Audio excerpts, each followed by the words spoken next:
Ce livre de cuir aux lettres dorées pourrait bien être une Bible datant de plus de 1500 ans. Le manuscrit a été redécouvert en Turquie il y a peu, après avoir été saisi en 2000 lors d'un coup de filet contre des contrebandiers.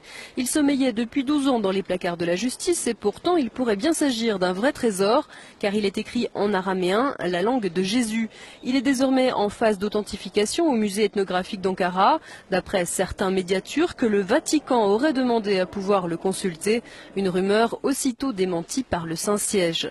Certains journaux avancent aussi que cet ouvrage pourrait être l'évangile de Barnabé, un texte dans lequel Jésus citerait l'avènement du prophète Mahomet. Quoi qu'il en soit, le manuscrit a été placé sous haute protection. Il serait estimé à plus de 17 millions d'euros. Cette Bible soutient que Jésus n'a pas été crucifié, le Vatican est sidéré. Cette Bible a été découverte et gardée secrète en 2000 et contient l'évangile de Barnabé, un disciple du Christ, qui soutient que Jésus n'a pas été crucifié, qu'il n'était pas le Fils de Dieu, mais bien un prophète.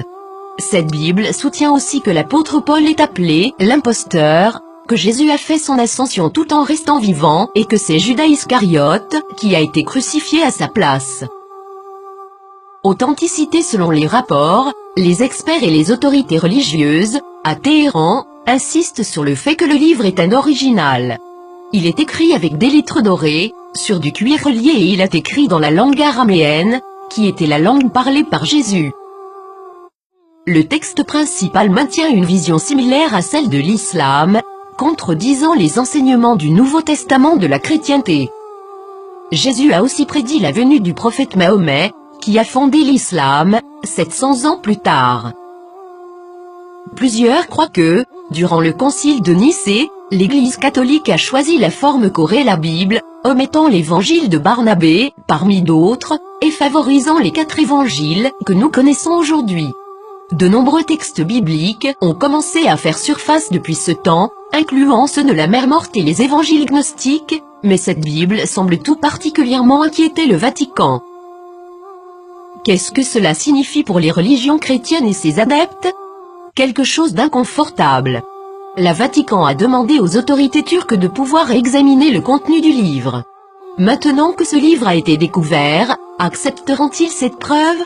La nieront-ils? L'appelleront-ils un mensonge musulman, comme l'a fait le magazine Truth en 2000?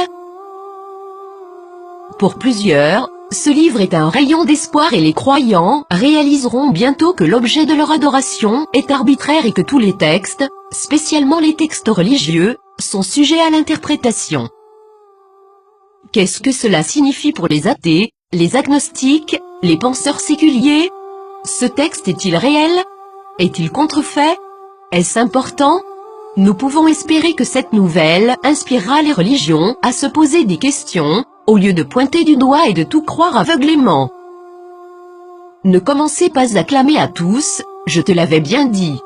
Le plus grand danger de la foi se présente lorsque les gens croient ce qu'ils veulent croire, défendant cette croyance malgré toutes les preuves du contraire, spécialement si les preuves apportées révolutionnent les bases de cette croyance. Et le grand coupable, dans tout cela, est le piège de l'ego, rejeter, critiquer les autres parce qu'ils ne sont pas comme vous. Durant des siècles, la défense de la foi aveugle a mené les nations à la guerre, à la violence, à la discrimination, à l'esclavage et à une société d'automates, et tout cela a été justifié par des mensonges.